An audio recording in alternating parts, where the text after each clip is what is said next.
हाय friends, मैं Monu Raj, concept maker, career institute Daudnagar. जैसा कि मैं आपको बता दूं कि मैं एक मैथमेटिक्स फैकल्टी हूँ। मैथमेटिक्स में अगर अभी बात करें तो 12th क्लास की अगर बात करते हैं तो 12th क्लास में मैथमेटिक्स की सिलेबस क्या क्या है। किसी भी चीज़ों को पढ़ने के पहले हमें ये पता होना चाहिए कि इसका सिलेबस कितना है। अगर सिलेबस की बात करें तो सिलेबस सबसे पहला पार्ट आता है कैलकुलस। कैलकुलस में बहुत सारे सब पार्ट्स हैं। उसके बाद अलजेब्रा में आपका आता है matrix and determinant. Matrix and determinant. इसके बाद आपका आता है वेक्टर एंड 3D। और एक टॉपिक है आपका प्रोबेबिलिटी। और अगला एक LLP लीनियर प्रोग्रामिंग, बहुत ही छोटा टॉपिक है। अगर सबसे मेजर पोर्शन देखा जाए 12th क्लास में, सबसे अगर जो मेजर पोर्शन है वो है आपका कैलकुलस। ये सबसे मेजर पोर्शन है, इसी से सबसे ज़्यादा सवाल भी पूछे जाते हैं और सबसे ज़्यादा सिलेबस भी 12th क्लास में इसी का है। अब इसमें अगर बात करें तो पढ़ना क्या क्या है। अगर मैं बात करूँ आपसे कि कैलकुलस में क्या क्या पढ़ना है, जो बात करते हैं कैलकुलस की तो बोर्ड एग्जाम में भी 42 मार्क्स 44 मार्क्स के सवाल इससे आते हैं। इसमें ऑब्जेक्टिव और सब्जेक्टिव सारे सवाल आते हैं। अगर बोर्ड की बात करें, ओनली बोर्ड एग्जाम, इसमें बिहार बोर्ड और CBSE बोर्ड। तो CBSE बोर्ड का तो इस बार बहुत बढ़िया है कि नवंबर और मार्च या अप्रैल 2 शिफ्ट में एग्जाम लेगा। अब बात यह है कि बिहार बोर्ड में अब ऑब्जेक्टिव्स बहुत ज़्यादा कर दिए गए हैं और नंबर ऑफ क्वेश्चंस बढ़ गए हैं, जिसके कारण सवाल इतना ही आसान हो गया कि नंबर लाना बहुत ही आसान काम है। और नंबर ला करके ज़्यादा कुछ होता भी नहीं है। नंबर से ज़्यादा इम्पोर्टेंट आपके लिए नॉलेज है। आप कितना जानते हो इसके बारे में, ये जानना बहुत ज़्यादा ज़रूरी है। Knowledge is more precious than, अगर आप नॉलेज ही नहीं रखते हैं, मार्क्स के पीछे जाने से कोई फायदा नहीं। अब बात करते हैं कि ये बोर्ड एग्जाम में कई लोगों ने देखा कि 138 क्वेश्चन की बात कर रहे हैं, खास करके मैथमेटिक्स में 138 क्वेश्चन। कई लोगों को ये बात समझ में ही नहीं आ रहा है कि 138 क्वेश्चन में क्या क्या होंगे। देखिए, टोटल मार्क्स 100 मार्क्स का है, जिसमें से 50% ऑब्जेक्टिव। 50% ऑब्जेक्टिव। अब इस 50% ऑब्जेक्टिव में से 50 नंबर के लिए 100 सवाल देंगे। 100 क्वेश्चंस आपके ऑब्जेक्टिव होंगे। अब इस 100 में से आपको बनाना सिर्फ और सिर्फ 50 है। 50 ही बनाने हैं, 100 में 100 नहीं बनाना। अब बात रहा कि तो फिर इसके बाद इतने 38 सवाल में क्या क्या रहेगा। 38 सवाल में आपके 30 सवाल जो होंगे, 2 मार्क्स का क्वेश्चन होगा।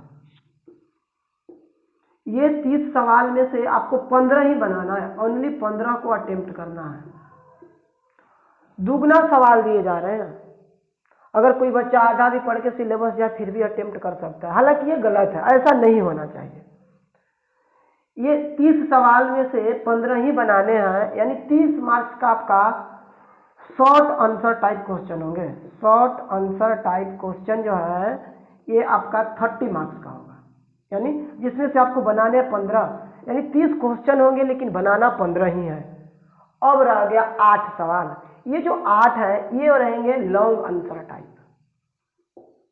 इस लॉन्ग आंसर टाइप में आपको क्या रहेगा कि 8 में से आपको 4 बनाना है और ये रहेंगे 5 गुना 4, 20 मार्क्स का। टोटल 138 सवाल रहेगा। नहीं है कि सिर्फ ऑब्जेक्टिव 138 पूछे जाएंगे और उस 138 में से आपको 50 बनाने हैं, बिल्कुल ऐसा नहीं है। ऑब्जेक्टिव 100 पूछे जाएंगे जिसमें से आपको 50 बनाना है। 30 क्वेश्चंस रहेंगे आपके शॉर्ट आंसर टाइप, जिसमें से आपको 15 ही बनाना है और 8 रहेंगे लॉन्ग टाइप, जिसमें से आपको 4 बनाना है। ये टोटल जो है इस तरीके का शेड्यूल है इनका। अब 96, 98, 138 इतने सवाल अगर आ रहे हैं तो फिर दिक्कत। अब दिक्कत क्या है, देखिए सवाल बहुत ज़्यादा कर दिया गया, कम भी पढ़ने वाला ज़्यादा नंबर ला सकता है। कई बच्चे ऐसे भी हो सकते हैं जो पूरा सिलेबस ही ना पढ़े, आधा ही पढ़ के बोर्ड में अच्छा नंबर आ जाए। लेकिन मैं आपको एक बात बता दूं, आधा सिलेबस पढ़ने से कोई फायदा नहीं होने वाला है, आपको फुल सिलेबस पढ़ने की जरूरत है, ताकि आप अगर कोई भी कॉम्पिटिटिव एग्जाम्स देते हैं, कॉम्पिटिटिव एग्जाम्स अगर दे रहे हैं तो उसमें तो फुल सिलेबस आएगा, उसमें उतना ही नहीं 11th एंड 12th बोथ आएगा। इसलिए पूरा सिलेबस पढ़ने की आप कोशिश करेंगे, आधा अधूरा पढ़ करके बोर्ड पास हो सकते हैं, आगे की राह जो है मुश्किल भरा ही रहेगा। अब बात ये करते सिलेबस आखिर है क्या क्या। कैलकुलस में अगर बात करें तो सबसे पहला चैप्टर है relation and function.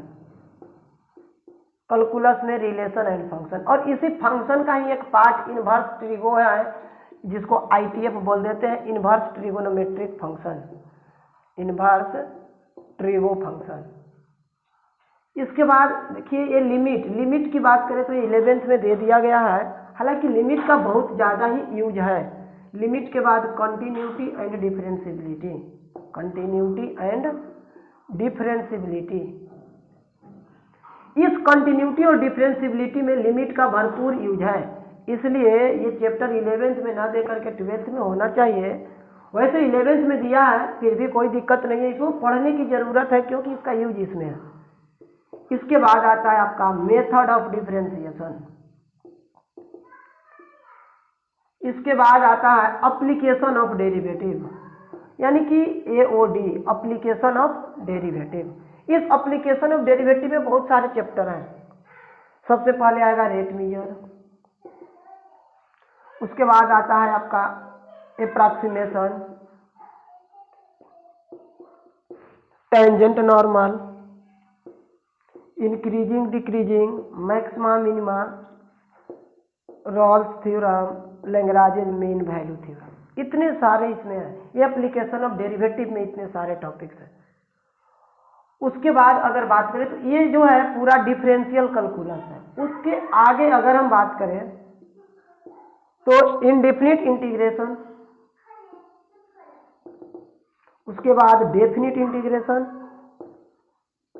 Area under curve, और लास्ट है डिफरेंशियल इक्वेशन। इतने सारे सिर्फ कैलकुलस में है। अगर अच्छे से देखा जाए तो 9 से 10 चैप्टर्स हैं। इन 9 से 10 चैप्टर पढ़ने के बाद आपको उतनी बातें 42 या 44 नंबर का जो भी कैलकुलस से आता है सवाल तब बनेगा, आधा पढ़ने से नहीं बनेगा। और मैट्रिक्स डिटर्मिनेंट सेपरेट चैप्टर है अलजेब्रा का। 3D वेक्टर ये भी बिल्कुल सेपरेट है। प्रोबेबिलिटी, लेकिन प्रोबेबिलिटी पढ़ने में आपको परमुटेशन कॉम्बिनेशन आना चाहिए, P एंड C की आपको नॉलेज होनी चाहिए। विदाउट परमुटेशन कॉम्बिनेशन आप इस चीज़ को नहीं पढ़ पाएंगे, इसलिए प्रोबेबिलिटी पढ़ने से पहले आपको परमुटेशन एंड कॉम्बिनेशन की जरूरत जरूर पड़ेगा। इतने सारे सिलेबस को देखते हुए आपको पढ़ना है। और कई बच्चे ये पूछते हैं कि क्या आधा पढ़ करके काम नहीं चल सकता है, तो मैं बता दूं कि सबसे ज़्यादा इम्पोर्टेंट अगर आप वेक्टर, 3D, मैट्रिक्स डिटर्मिनेंट और function, differentiation, integration, differential equation, इतने सारे अगर टॉपिक्स पढ़ लेते हैं तो आप बोर्ड में अच्छा मार्क्स ला सकते हैं। लेकिन बोर्ड में अच्छा मार्क्स ला करके करना क्या है, एक्चुअली हमारे पास नॉलेज होनी चाहिए ताकि मैं किसी भी कॉम्पिटिटिव एग्जाम्स में कम्पीट कर सकूं। कॉम्पिटिटिव एग्जाम के पॉइंट ऑफ व्यू से आप पढ़िए। अगर आप कॉम्पिटिटिव पॉइंट ऑफ व्यू से पढ़ते हैं तो आपका बोर्ड में भी मार्क्स आएगा, कंपटीशन में भी आपको फायदा मिलेगा। कई बच्चे ये बोलते हैं कॉम्पिटिटिव पढ़ने से बोर्ड खराब हो जाता है, बिल्कुल नहीं होता है। अगर जो ऐसा बोलते हैं वो बिल्कुल गलत बोलते हैं, इस तरीके का कभी नहीं होता है। अब बात ये करना है कि अगर बोर्ड एग्जाम जो भी ले रहा है, बोर्ड एग्जाम के पेपर में 2-3 सालों से देख रहा हूं, इतना ज्यादा आसान पेपर आ रहे हैं कि जिसका कोई ठिकाना ही नहीं है। अब बात यह है कि क्या बोर्ड एग्जाम्स इतने पेपर आसान क्यों दे रहे हैं? बोर्ड एग्जाम्स में नंबर ज्यादा आ जा रहे हैं पर कॉम्पिटिटिव एग्जाम्स जब देने जा रहे हैं तो रिजल्ट नहीं हो रहा है, इस पर ध्यान देने की जरूरत है। प्लीज आपसे मेरा रिक्वेस्ट है, जितने भी बच्चे जो 12th के एग्जाम देने वाले हैं, प्लीज आपसे मेरा रिक्वेस्ट है कि बोर्ड के चक्कर में ज्यादा ना पढ़ें, आप पूरा सिलेबस पढ़ें, क्योंकि आपको लास्ट में विदाउट कंपटीशन कुछ नहीं मिलने वाला है।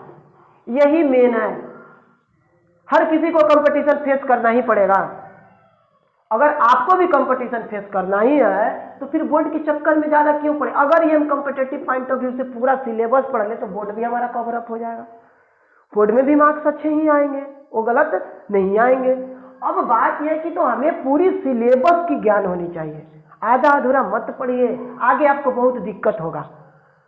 इसलिए पूरी सिलेबस पर आप ध्यान दे करके आगे बढ़ने की कोशिश करिए। धन्यवाद।